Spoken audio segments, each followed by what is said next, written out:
안익교회 성도 여러분, 안녕하세요. 8월 5일 목요일입니다. 다 같이 새 찬송가 347장 허락하신 새 땅에 함께 찬송하시겠습니다.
아멘.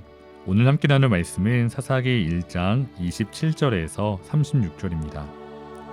므낫세가 베스안과 그에 딸린 마을들의 주민과 다아낙과 그에 딸린 마을들의 주민과 돌과 그에 딸린 마을들의 주민과 이블르함과 그에 딸린 마을들의 주민과 무기또와 그에 딸린 마을들의 주민들을 쫓아내지 못하매 가나안 족속이 결심하고 그 땅에 거주하였더니 이스라엘이 강성한 후에야 가나안 족속에게 노역을 시켰고 다 쫓아내지 아니하였더라.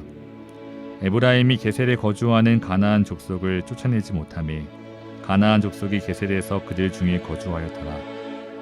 스불론은 기드온 주민과 나할롤 주민을 쫓아내지 못하였으므로 가나안 족속이 그들 중에 거주하면서 노역을 하였더라. 아셀이 악고 주민과 시돈 주민과 알랍과 악십과 헬바와 아빅과 르홉 주민을 쫓아내지 못하고 아셀 족속이 그 땅의 주민 가나안 족속 가운데 거주하였으니 이는 그들을 쫓아내지 못함이었더라.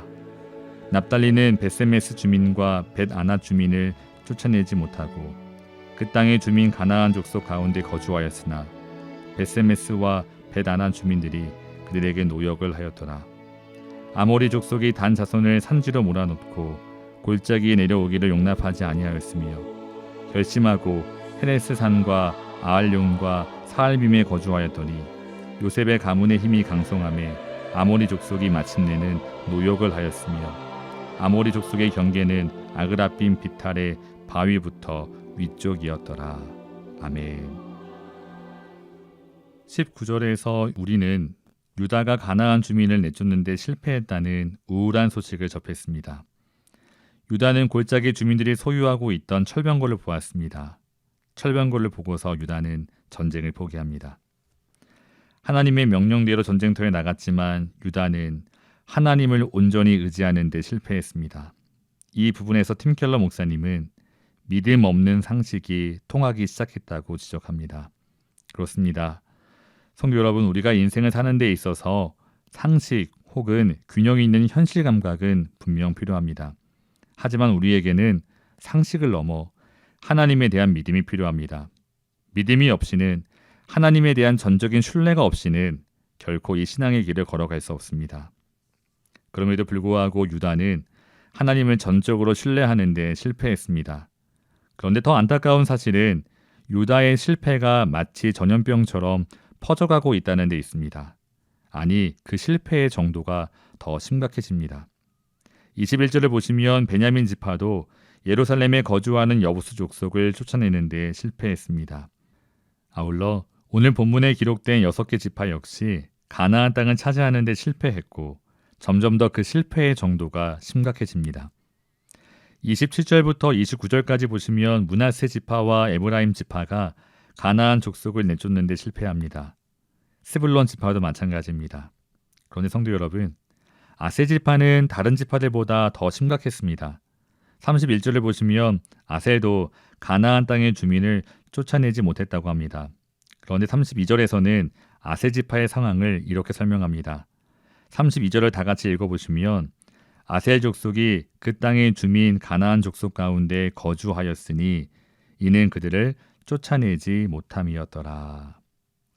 성도 여러분, 아세 지파 가운데 미처 쫓아내지 못한 가나안 족속이 거주하는 것이 아니라 오히려 아셀 족속이 그 땅의 주민 가나안 족속 가운데 거주하고 있다고 말합니다. 다시 말해 가나안 족속이 이스라엘 백성 가운데 거하는 것이 아니라 이스라엘 백성이 가나안 사람 가운데 거하는 형국입니다. 그만큼 그 땅을 차지하는 데 있어서 실패했다는 의미입니다. 33절을 보시면 납달레 지파도 그랬습니다. 가나안 족속 가운데 그들이 거주했습니다. 그런데 마지막 단 지파의 상황은 이보다 훨씬 더 심각합니다. 34절을 읽어보시면 아모리 족속이 단 자손을 산지로 몰아넣고 골짜기에 내려오기를 용납하지 아니하였으며, 성도 여러분, 이스라엘 백성이 가나안 민족을 내쫓지도 못하고 도리어 아모리 족속에 의해 단 자손이 산지로 쫓겨났습니다. 참으로 암울합니다. 사랑하는 성도 여러분, 이스라엘 백성이 왜 이 지경까지 이르게 되었을까요? 성도 여러분, 그 이유를 찾기 위해 오늘 본문을 자세히 보시면 계속해서 반복되는 구절이 있습니다. 바로 노역을 시켰다라는 구절입니다.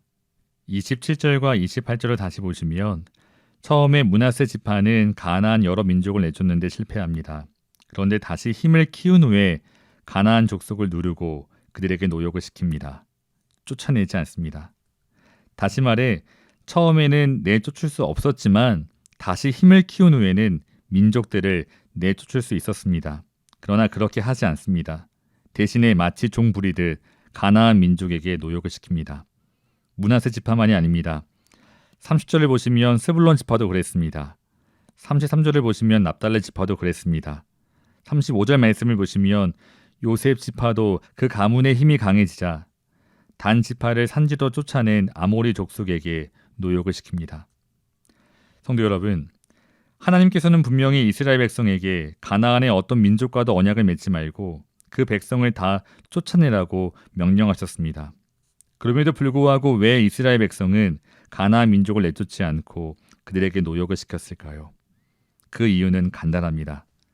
가나안 민족을 쫓아내는 것보다 노예로 삼고 노역을 시키는 것이 경제적으로 더 낫고 또한 덜 수고스럽기 때문입니다. 아울러 어쩌면 더 인간적이고 더 평화적으로 보이기도 합니다. 어느 민족이 다른 민족을 진멸하고 쫓아내는 것보다 서로 함께 어울려 평화롭게 살아가는 세상이 더 바람직해 보이기도 합니다. 사랑하는 성도 여러분, 오늘 이 본문의 말씀을 묵상하며 사울왕을 생각했습니다. 사무엘상 15장을 보시면 하나님께서 사울에게 아말렉을 진멸하라고 명령하셨습니다.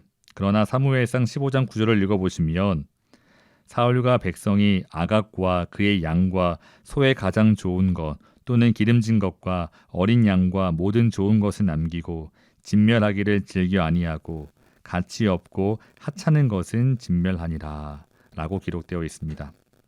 성도 여러분, 사울왕은 가치 없고 하찮은 것은 진멸했습니다. 하지만 아말렉 왕 아각을 살렸고 또 기름지고 좋은 짐승은 진멸하지 않고 남겨둡니다. 그러나 사실 우리는 사울왕이 전혀 이해가 안 가는 게 아닙니다. 솔직히 말해 살찌고 기름진 짐승 아깝지 않습니까? 뿐만 아니라 비록 적이라고 해도 성도 여러분, 죽이는 것보다 살려주는 게 더 인간적이지 않습니까? 그래서 사울은 하나님의 명령에 불순종합니다.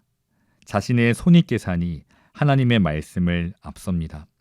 이스라엘도 그랬습니다. 진멸하고 내쫓는 것보다 그들에게 노역을 시키는 것이 훨씬 더 경제적입니다. 그리고 편리합니다. 이스라엘 백성들의 계산기가 하나님의 말씀을 거절하도록 만들었습니다. 하지만 사랑하는 성도 여러분, 다시 한번 이 가나안 전쟁의 목적에 대해 생각해 보기 원합니다. 왜 하나님께서는 이 전쟁을 명령하셨을까요? 신명기 7장 2절과 3절을 읽어보시면 내 하나님 여호와께서 그들을 내게 넘겨 내게 치게 하시리니 그때 너는 그들을 진멸할 것이라. 그들과 어떤 언약도 하지 말 것이요 그들을 불쌍히 여기지도 말 것이며 또 그들과 혼인하지도 말지니 내 딸을 그들의 아들에게 주지 말 것이요 그들의 딸도 내 며느리로 삼지 말 것은. 성도 여러분, 이스라엘 백성들이 꼭 이렇게까지 해야 할 이유가 무엇일까요? 그 다음 4절에 이렇게 기록되어 있습니다. 그가 내 아들을 유혹하여 그가 여호와를 떠나고 다른 신들을 섬기게 하므로 여호와께서 너희에게 진노하사 갑자기 너희를 멸하실 것임이니라. 아멘. 그렇습니다. 성도 여러분, 이 전쟁의 목적은 가나안 땅의 여러 민족을 마치 인종 청소를 하듯 내쫓는 데 있지 않습니다. 이 전쟁은 그저 그 땅을 약탈하고 차지하는 정복 전쟁도 아닙니다. 이 전쟁의 목적은 오직 그 땅의 우상을 모두 다 박멸하고 이스라엘 백성으로 하여금 오직 여호와 하나님을 기억하며 진실로 하나님을 섬기며 살아가는 데 있었습니다. 그럼에도 불구하고 이스라엘 백성은 경제적인 이익과 편리함에 눈이 멀어 이 거룩한 영적 전쟁에 실패합니다. 그 결과 한 세대가 지나자마자 이스라엘 백성은 하나님을 망각한 채 급속히 타락합니다. 사랑하는 성도 여러분, 오늘 그 이스라엘의 모습을 바라보며 우리의 모습을 돌아볼 수 있기 원합니다. 하나님의 말씀 앞에서 그리고 그 명령 앞에서도 여전히 우리가 포기하지 못한 채 꼭 붙들고 있는 것은 혹시 없나요? 하나님의 말씀보다 우리의 계산기가 더 앞서고 있지는 않은지 우리의 모습을 돌아보았으면 좋겠습니다. 그래서 여전히 우리 가운데 우상이 자리 잡고 있다면 성도 여러분, 그 우상을 깨트리기 원합니다. 우리가 여전히 우리의 계산기를 두드리며 하나님의 말씀 앞에서 머뭇거리고 있다면, 이것저것 저울질하고 있다면, 사랑하는 성도 여러분, 이제 다시 주 앞에 엎드려 온전히 주님의 뜻을 구하는 우리 모두가 될 수 있기를 주님의 이름으로 축원합니다. 다 같이 기도하겠습니다. 사랑의 하나님, 하나님의 말씀 앞에서 우리는 온전히 순종하고 있는지 우리의 모습을 돌아보기 원합니다.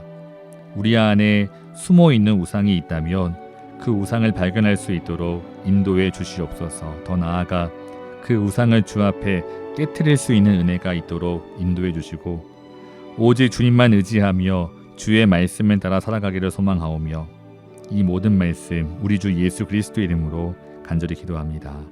아멘. 사랑하는 성도 여러분, 오늘도 주 안에서 승리하시기를 주님의 이름으로 축원합니다. 감사합니다.